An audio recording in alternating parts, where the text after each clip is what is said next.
This is part of a series addressing the problem of evil. In our last installment, we examined the problem of evil from the perspective of the New Testament, how Jesus makes his claims to resolve evil so that we cease from sin, and how his disciples, most notably the Apostle Paul, interpreted Jesus as the fulfillment of prophecy as the Messiah, but also how Jesus intervenes in the human heart. In this video, we will now address how the church has interpreted the problem of evil in the doctrine of original sin. Original sin is the teaching that when Adam and Eve sinned by disobeying God in the garden, they introduced in them a corrupted nature, a fallen nature, and this nature has been passed on throughout time in the human experience, and most importantly, the human will, or the human heart.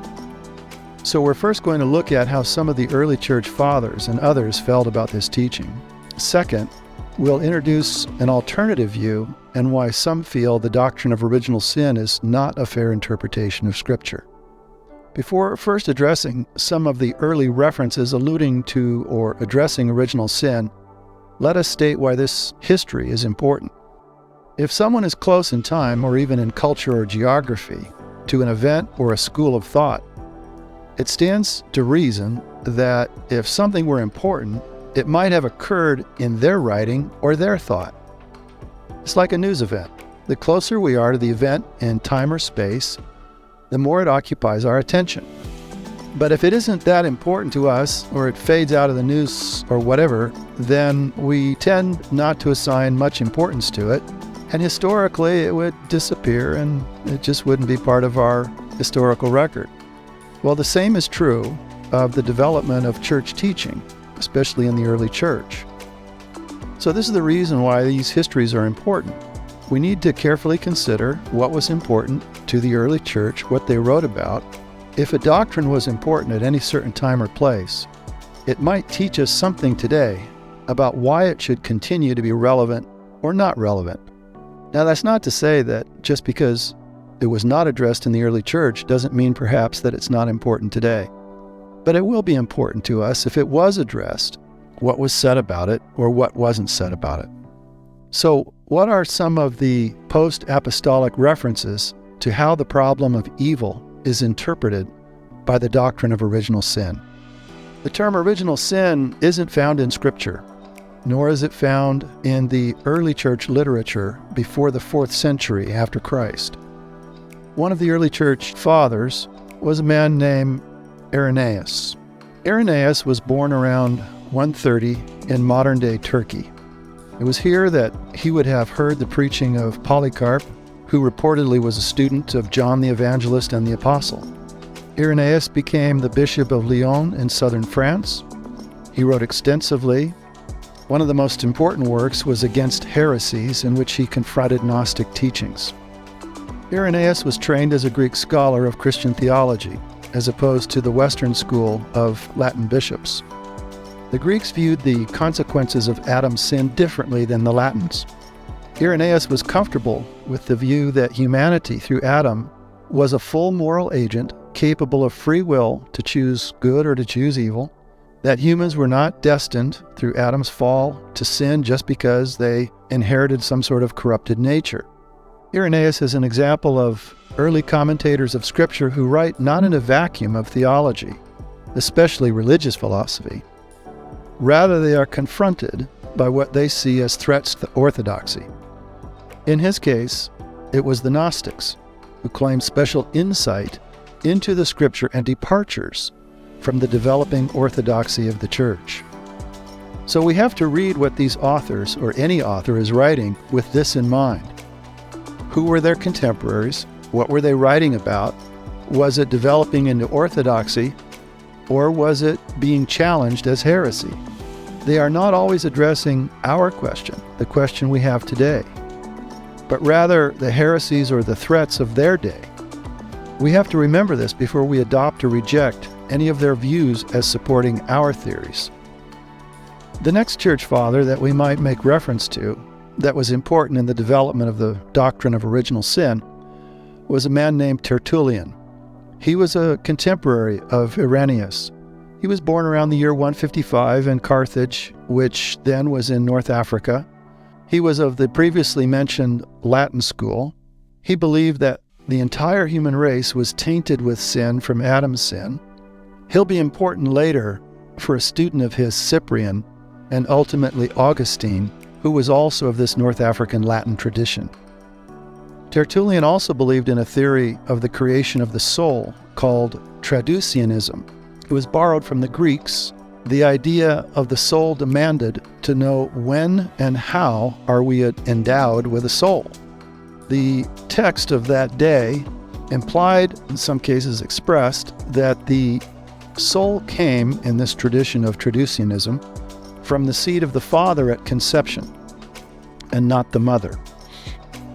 Traducianism taught that the soul is created when the mother and the father come together, and the father's seed, much like that of DNA, in addition to creating a physical being, created also a soul at conception, and that soul carried the nature of the father.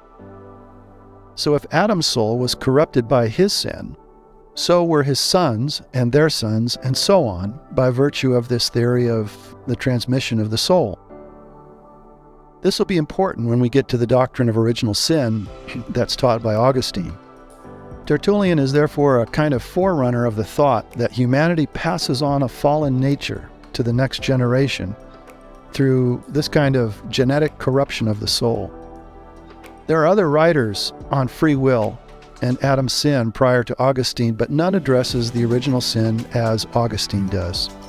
So it is now to Augustine that we turn. Augustine of Hippo was born around 354 AD.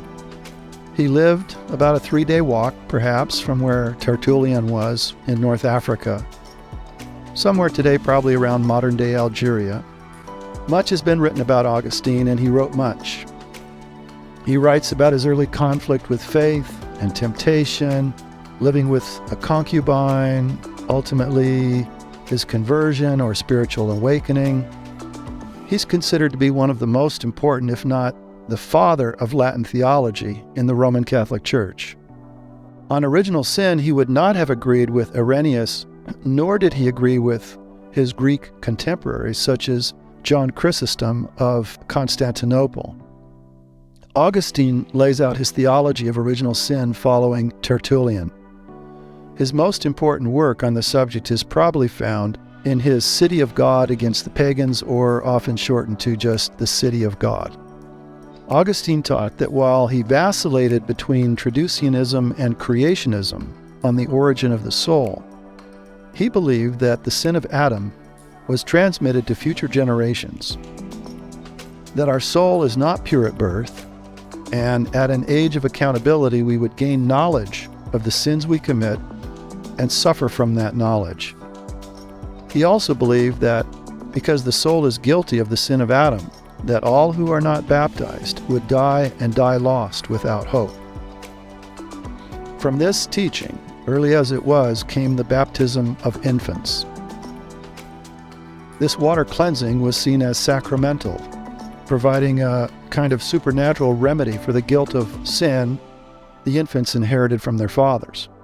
He is also the first writer to use the term original sin.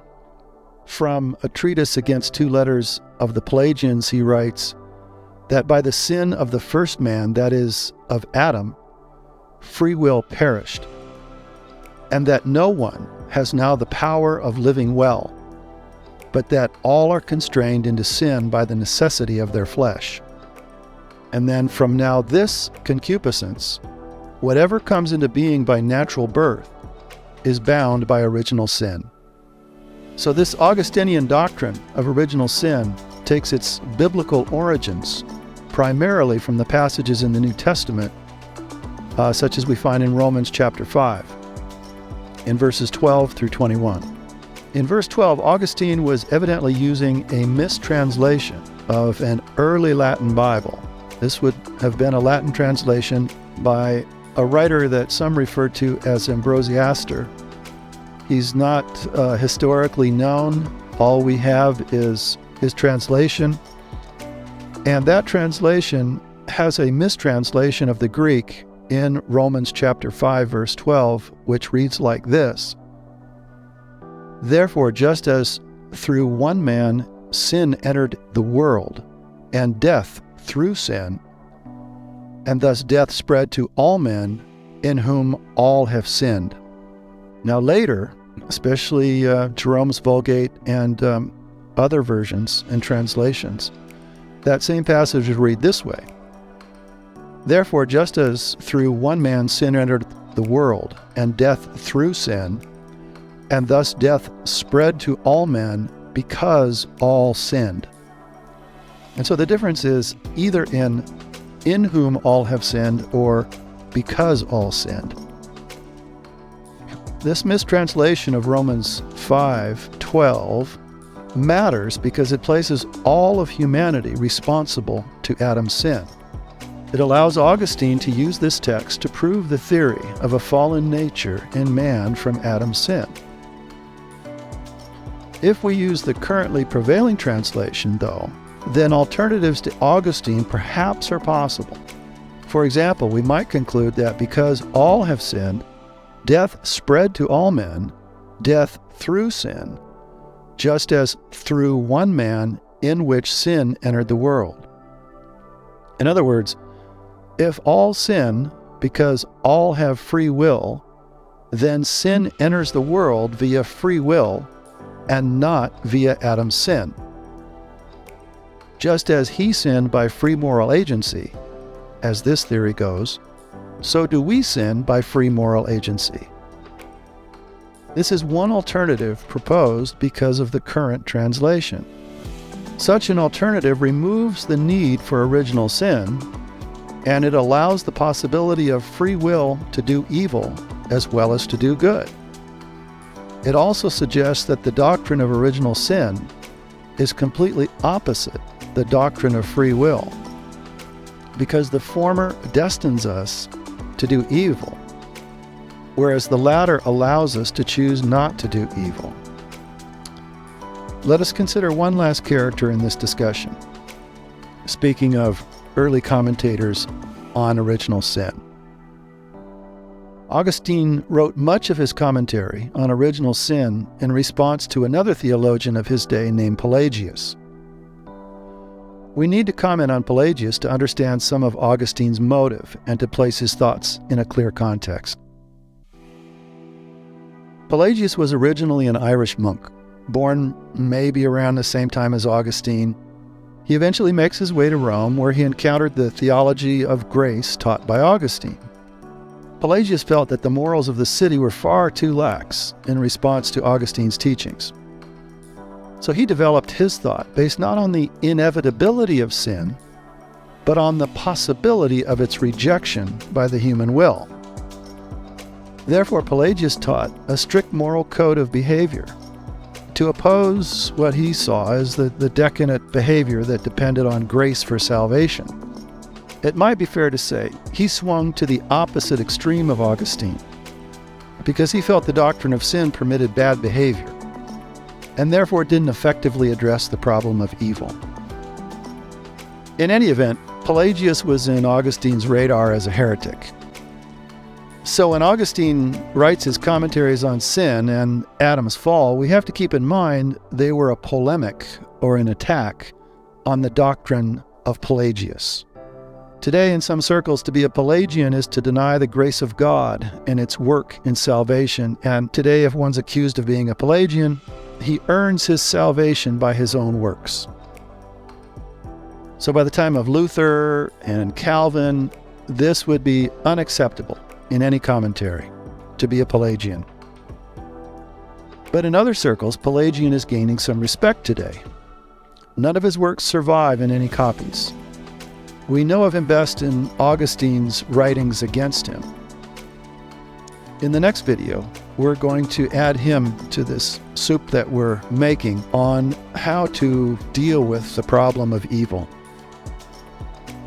Before we close, though, we should say that simply because Augustine relied on an interpretation which has been rejected by most scholars today of Romans chapter 5, verse 12, it doesn't inevitably lead us to the conclusion that what Augustine wrote was an error or should be dismissed summarily because he had faulty translation of that particular verse. There's a lot of other writing from Augustine and support for his theory. We might also take issue with Augustine's assertion that the infant was guilty of Adam's sin, that he had a depraved nature, and therefore he needed to be baptized. She needed to be baptized as soon as possible after birth. Because in Augustine's view, if an infant died and they weren't baptized or cleansed from Adam's sin, then they were destined for hell and there was no other remedy. That notion would be changed later. We would find it especially in the writings of St. Thomas Aquinas on where infants go that are not baptized. That, of course, would be a problem for the Roman Catholic Church, and not so much Protestants of our day. The point is, however, that this is not the end of the doctrine of original sin and the end of Augustine's influence in its teaching and our understanding. But as I say, we'll look at this more in our next video.